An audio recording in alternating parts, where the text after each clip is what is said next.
everybody, magandang umaga na po sa inyo lahat.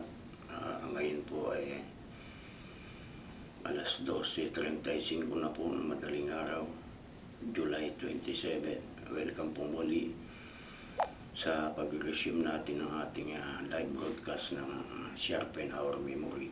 Tuloy na po tayo sa susunod na bahagi. Mantabay lang po.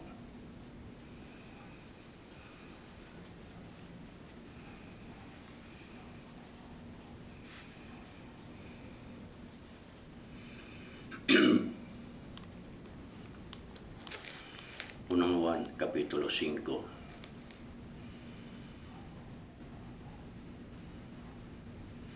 Ang sinumang nananampalataya na si Jesus ay siyang Kristo ay ipinanganak ng Diyos.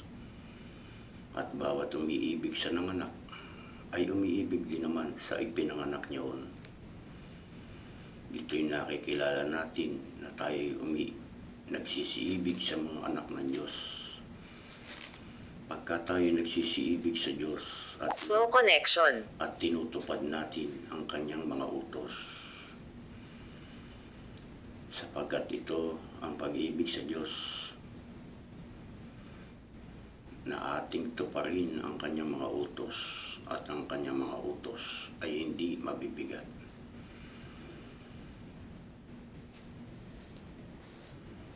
Sino mang ipinanganak ng Diyos ay dumadaig sa sanlibutan. At ito ang pagtatagumpay na dumadaig sa sanlibutan sa makatuwid ay ang ating pananampalataya. At sino ang dumadaig sa sanlibutan? Kundi ang nananampalataya na si Jesus ay anak ng Diyos. Ito yung naparito sa pamamagitan ng tubig at dugo sa makatwid bagay si Jesucristo. Hindi sa tubig lamang, kundi sa tubig at dugo. At ang Espiritu ang nagpapatotoo, sapagkat ang Espiritu ay katotohanan. Sapagkat may tatlong nagpapatotoo, ang Espiritu, ang tubig at ang dugo. At ang tatlo ay nagkakaisa. Kung tinatanggap natin ang patotoo ng mga tao, ay lalong dakila ang patotoo ng Diyos. At ito ang patotoo ng Diyos na siya'y nagpapatotoo tungkol sa kanyang anak. Ang sumasampalataya sa anak ng Diyos ay may patotoo sa kanya. Ang hindi nananampalataya sa Diyos ay ginagawang isang sinungaling ang Diyos, sapagkat hindi sumampalataya sa ibinigay ng Diyos na patotoo tungkol sa kanyang anak. At ito ang patotoo, na tayo binigyan ng Diyos ng buhay na walang hanggan, at ang buhay na ito ay nasa kanyang anak.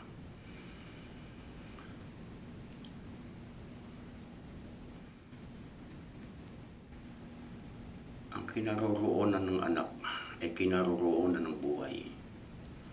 Ang hindi kinaroroonan ng anak ng Diyos ay hindi kinaroroonan ng buhay. Ang mga bagay nito ay isinulat ko sa inyo upang inyong maalaman na kayo ay may buhay na walang hanggan sa makatwid ay sa inyong nananampalataya sa pangalan ng anak ng Diyos. At ito ang nasa ating pagkakatiwala sa Kanya, na kung tayo humingi ng anumang bagay na ayon sa Kanyang kalooban, ay dinidinig tayo niya. Kung nalalaman nating tayo ay Kanyang dinidinig sa anumang ating hingid, ay nalalaman natin na nasa atin ang mga kahilingan na sa Kanya'y ating hiningi. Kung nakikita ng sino man na ang kanyang kapatid ay nagkakasala ng kasalanang hindi kamamatay, ay idalangin siya at bibigyan siya ng Diyos ng buhay na ukol sa nagkakasala ng hindi ikamamatay. May kasalanang ikamamatay. Hindi tungkol dito ang sinasabi kong idalangin niya. Lahat ng kalikuan ay kasalanan at may kasalanang ikamamatay. Nalalaman natin na sino mang ipinanganak ng Diyos ay hindi nagkakasala.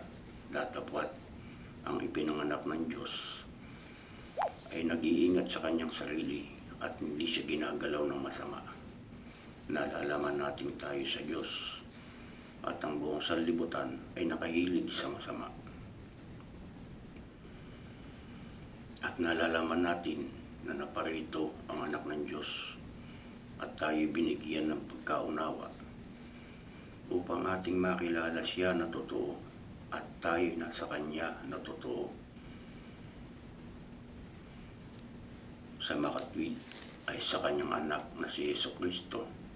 Ito ang tunay na Diyos at ang buhay na walang hanggan. Mga anak ko, mag-ingat kayo sa mga Diyos-Diyosan. Okay po, konting break lang po uli at babalik po ulit tayo maya-maya. Pakiantabay po.